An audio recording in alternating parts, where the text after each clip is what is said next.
ठाणे महापालिका क्षेत्रात सर्व सर्व्हिस सेंटरमधील वाहने धुणे व इतर साफसफाईची कामे करण्यास मनाई। पाणी टंचाईच्या शक्यतेमुळे पाणी बचतीसाठी महापालिकेने घातले निर्बंध। उल्लंघन करणाऱ्यांवर होणार दंडात्मक कारवाई। नागरिकांनाही पाणी बचतीचे आवाहन। सध्या तीव्र उन्हाळा सुरू असल्याने मुंबई महानगर प्रदेश विकास प्राधिकरण क्षेत्रातील सर्व शहरे, गावे यांना पाणी पुरवठा करणाऱ्या धरणातील पाणीसाठा दिवसेंदिवस कमी होत आहे। त्याचबरोबर ठाणे महापालिका क्षेत्रातील विहिरी आणि कूपनलिका यांच्यातील पाण्याची पातळीही वेगाने कमी होत आहे। त्यामुळे भविष्यात तीव्र पाणी टंचाईची समस्या निर्माण होण्याची शक्यता आहे। या पार्श्वभूमीवर पाणी बचतीची आवश्यकता आहे म्हणून विविध उपाययोजना केल्या जात आहेत। त्याचाच एक भाग म्हणून ठाणे महापालिका क्षेत्रातील सर्व सर्व्हिस सेंटरमधील वाहने धुणे, पाण्याने साफसफाई करणे यास मनाई करण्यात आली आहे। ठाणे महापालिका आयुक्त सौरभराव यांनी दिलेल्या निर्देशानुसार ठाणे महापालिका क्षेत्रात 10 जून 2024 पर्यंत दुचाकी, 3 चाकी, 4 चाकी वाहने, मोठी वाहने धुणे तसेच पाण्याने साफसफाई करणे या कामांवर पालिकेने निर्बंध घातले आहे। या निर्बंधांचे उल्लंघन करणाऱ्या सर्व्हिस सेंटरवर महाराष्ट्र महानगरपालिका अधिनियमातील कलमानुसार दंडात्मक कारवाई केली जाईल, असेही महापालिका प्रशासनाने स्पष्ट केले आहे। नागरिकांनीही दक्षता घ्यावी। त्याचबरोबर नागरिकांनीही पाण्याचा वापर काटकसरीने करून पाणी बचत करावी, असे आवाहन महापालिकेने केले। शक्यतो दररोज गाड्या धुतल्या जाऊ नयेत, त्याऐवजी बोअरवेलच्या पाण्याने, ओल्या कपड्याने गाड्या पुसाव्यात, अशी सूचना महापालिकेने नागरिकांना केली आहे। पाणी जपून वापरण्यासाठी काही उपाय। नागरिकांनी अत्यंत काटकसरीने पाण्याचा वापर करावा। त्यासाठी काही उपाय पुढीलप्रमाणे: अंगणात पाणी मारू नये, नळ सुरू ठेवून कपडे धुणे, भांडी घासणे, दात घासणे, दाढी करणे टाळावे। घरातील नळांची गळती तातडीनेच दुरुस्त करावी। सोसायटीतील गळती टाकी, पाईप, व्हॉल्व्ह दुरुस्त करावेत। इमारतीच्या छतावरील टाकी ओव्हरफ्लो होऊ देऊ नये याची दक्षता घ्यावी। त्यासंदर्भात तक्रारी प्राप्त झाल्यास किंवा अशी गळती आढळल्यास संबंधित इमारतीचे, सोसायटीचे नळ कनेक्शन खंडित करण्यात येईल। आंघोळीसाठी शॉवर व बाथटबचा वापर करू नये। स्वच्छतागृहामध्ये ड्युअल फ्लशचा वापर करावा। इमारतीतील जिने धुण्यासाठी पिण्याचे पाणी वापरू नये। पाण्याचा अनावश्यक साठा करू नये। तसेच साठा केलेले पाणी रोज सकाळी ओतून देण्याची सवय बंद करावी। इमारती, सोसायटी, संकुलामधील तलावांसाठी पिण्याचे पाणी वापरू नये व वारंवार पाणी बदलण्यात येऊ नये। शक्यतो आठवड्यातील 5 दिवस धुण्यायोग्य सगळे कपडे एकत्र करून एकाच दिवशी धुवावेत। इतर दिवशी गरज पडल्यास दररोज लागणारे छोटे कपडे हाताने कमी पाण्यात धुवावे। कपडे धुण्याचे मशीन आठवड्यातून एकदा किंवा अगदी आवश्यक असेल तेव्हा दोनदाच आणि ते पूर्ण क्षमतेने वापरावे। त्यामुळे मोठ्या प्रमाणात पाण्याची बचत होईल आणि मशीनचा वापर पूर्ण क्षमतेने होईल। कपडे धुण्याचे मशीन किंवा हाताने कपडे धुवून निर्माण होणारे निरुपयोगी पाणी साठवण करून पुढचे 2 दिवस फ्लशसाठी, बाथरूम धुण्यासाठी, गाड्या धुण्यासाठी तसेच बगीच्यासाठी वापरावे। पाणी पुरवठा करणाऱ्या धरणातील पाणीसाठा अत्यल्प असल्याने एक जबाबदार नागरिक म्हणून पाण्याचा अपव्यय टाळूया, पाणी वाचवूया आणि संभाव्य पाणी टंचाईचा सामना एकत्रितपणे करूया, असे आवाहन महापालिका प्रशासनाने केले आहे।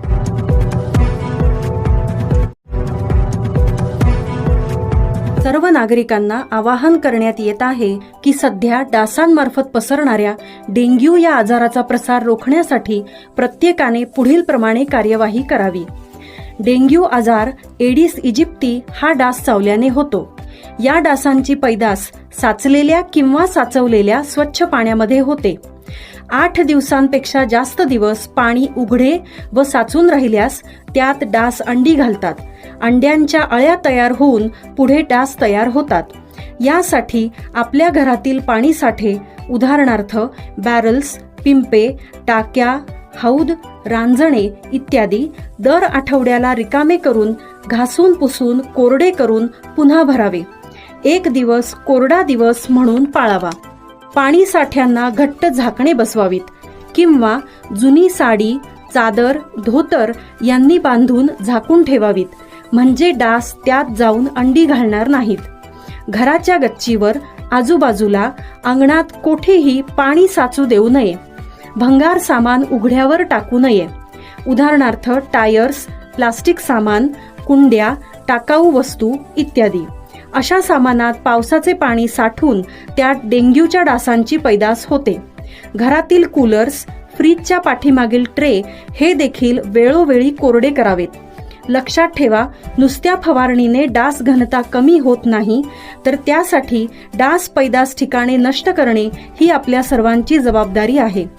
कोणताही ताप अंगावर न काढता जवळच्या शासकीय रुग्णालयात मोफत औषधोपचार घ्या. अशा प्रकारे नागरिकांनी सहकार्य केल्यास डेंग्यूचा प्रसार रोखणे सहज शक्य आहे.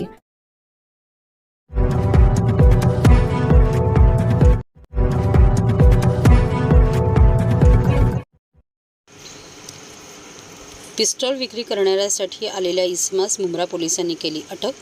सध्या लोकसभेच्या निवडणुकीचे वारे वाहत आहेत, त्यात आचारसंहिता चालू आहे.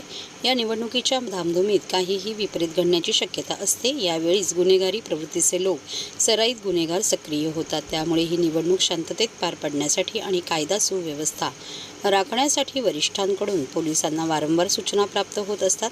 त्याप्रमाणे पोलीस उपायुक्त सुभाषचंद्र बुरसे, सहाय्यक आयुक्त उत्तम कोळेकर, मुंब्रा पोलीस स्टेशनचे वरिष्ठ पोलीस निरीक्षक अनिल शिंदे यांच्या मार्गदर्शनाखाली पोलीस निरीक्षक अजय कुंभार आदेशाची अंमलबजावणी करत असताना त्यांना गुप्त बातमीदारामार्फत माहिती मिळाली की मुंब्रा रेती बंदर परिसरात एक इसम पिस्तूल आणि काडतूस विक्री करण्यासाठी येणार आहे.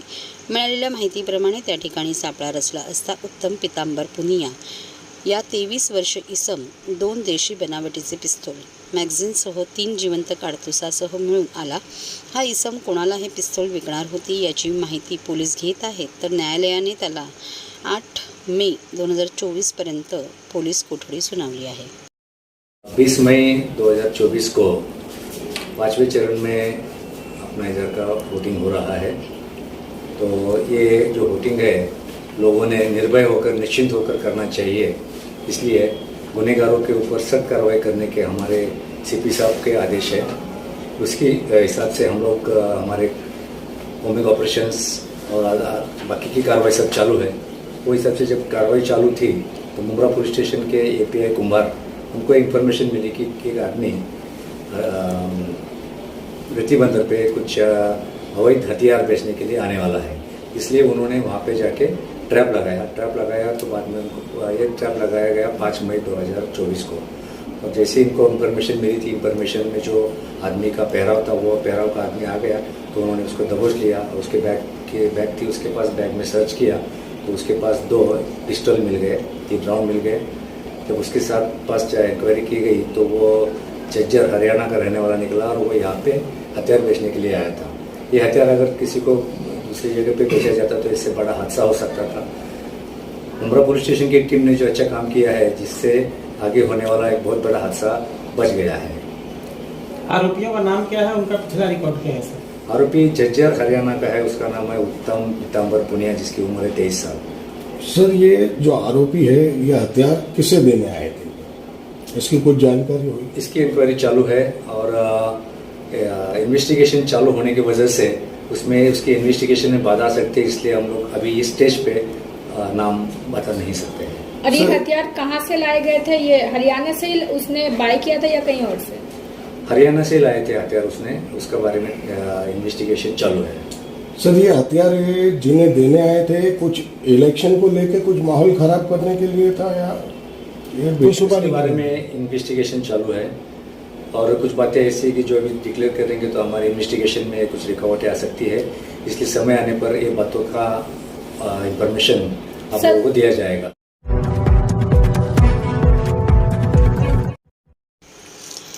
धर्मवीर सिनेमाचे दिग्दर्शक तुम्हीच, मग प्रसंग खोटे कसे? राजन विचारे यांचे मिंधेंना रोखठोक प्रत्युत्तर. धर्मवीर सिनेमाचे दिग्दर्शक तुम्हीच होता, त्यातले प्रसंग तुम्हीच दाखवले, मग हे प्रसंग खोटे कसे असा सवाल उपस्थित करीत महाविकास आघाडीचे शिवसेना उद्धव बाळासाहेब ठाकरे पक्षाचे उमेदवार राजन विचारे यांनी मुख्यमंत्र्यांच्या टीकेला प्रत्युत्तर दिले आहे. चित्रपट प्रदर्शित झाल्यानंतर 2 वर्षानंतर त्यांना आपण खोटे दाखवले असल्याची कबुली देतात. याचा अर्थ तुम्ही जनतेला खोटा सिनेमा दाखवला असल्याचा आरोप विचारे यांनी केला. मुख्यमंत्री एकनाथ शिंदे हे 2013मध्ये ते 5 आमदारांना घेऊन काँग्रेसमध्ये प्रवेश करणार होते. वारंवार त्यांनी बंड करण्याचा प्रयत्न केला.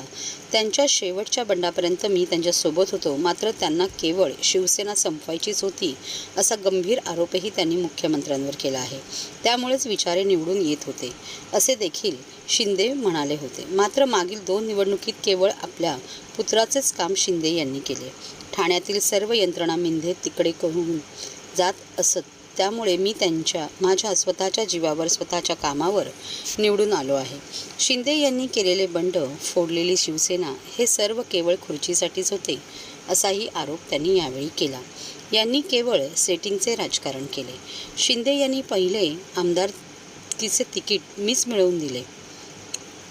आता मुख्यमंत्री म्हणून त्यांनी ठाण्यासाठी काय काय केले याची उत्तरे आधी द्या असा सवालही त्यांनी केला. तुम्ही तुमच्या स्वार्थासाठी शिवसेना तोडली, काँग्रेस राष्ट्रवादी फोडली. केवळ सेटिंगचंच राजकारण तुम्ही आतापर्यंत करीत आला आहात.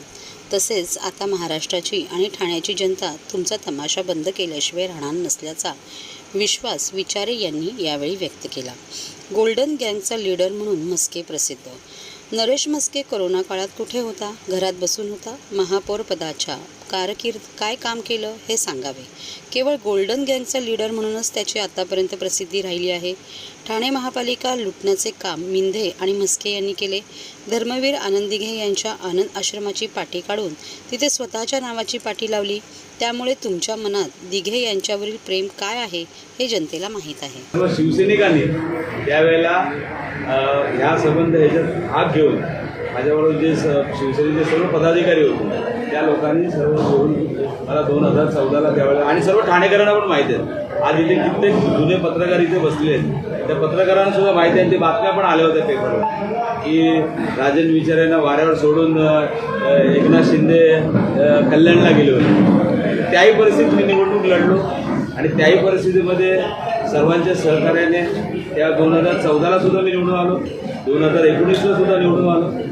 आणि ते फक्त त्यांचा मुलगा आणि ते एवढं त्यांचं सर्व राजकारण एवढं समर्पित होतं. आज तुम्ही बघितलं असेल, माझ्यासारखा सामान्य कार्यकर्ता, मला वाटतं मी काय पैसे खर्च करून कधीच निवडून आलो नाही, पण माझ्याकडे काही खोके नव्हते. मी सर्वसामान्य घरातला माणूस, कार्यकर्ता, आज जवळजवळ किती वर्ष काम करतोय. पक्षाने मला बाळासाहेबांच्यामुळे, धर्मवीर आनंद दिघे साहेबांच्यामुळे, उद्धव साहेबांच्यामुळे माझ्यासारख्या एका सामान्य कार्यकर्त्याला न मागता सर्व मिळालं. खारेगाव कळवा भागात वाहतूक बदल.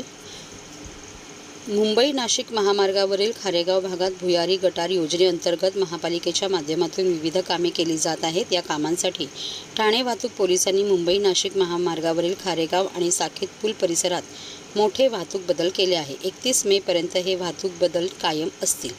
खारेगाव भागात ठाणे महापालिकेच्या वतीने भुयारी गटार योजना टप्पा 2 अंतर्गत विविध कामे हाती घेण्यात आली आहेत. या कामांमुळे खारेगाव येथून मुंबई नाशिक महामार्गाला जोडणाऱ्या मार्गावर प्रवेशबंदी करण्यात आली असून मोठे वाहतूक बदल या भागात करण्यात आले आहेत. मुंबई नाशिक महामार्गावरून खारेगाव वळण रस्त्यावरून खारेगावच्या दिशेने वाहतूक करण्यास बंदी आहे. येथील वाहने गॅमन रोड, पारसिक नगर मार्गे किंवा नवीन कळवा पुलावरून वाहतूक करतील. खारेगाव येथील वळण रस्त्यावरून ठाण्याच्या दिशेने वाहतूक करणाऱ्या वाहनांना वळण रस्त्याजवळ प्रवेशबंदी आहे. येथील वाहने 60 फूट मार्ग, दलवाडी, जुना पुणे मुंबई मार्ग, कळवा नाका मार्गे वाहतूक करतील.